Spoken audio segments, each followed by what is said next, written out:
When you hear the words Bloody Sunday, some of you might immediately think of the famous song by U2.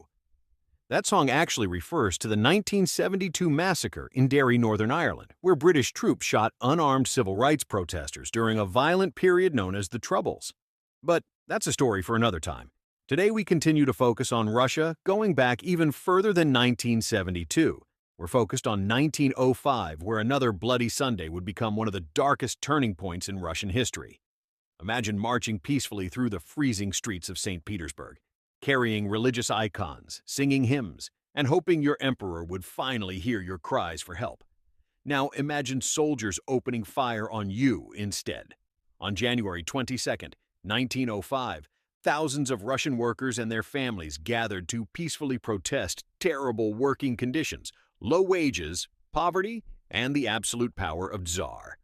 The march was led by a priest who believed the Tsar would listen if the people approached him peacefully.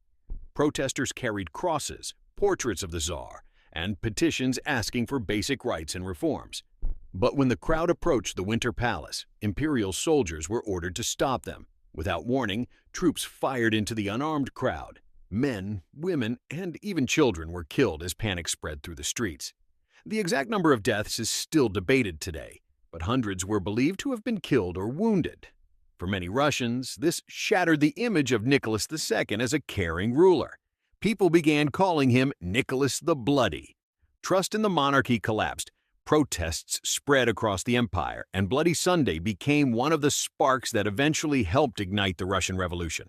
What started as a peaceful plea for change ended in bloodshed, and it did indeed change Russia forever. If you enjoyed learning about hidden moments in history like this one, make sure to subscribe and stick around for more stories that shape the world in ways most people never hear about.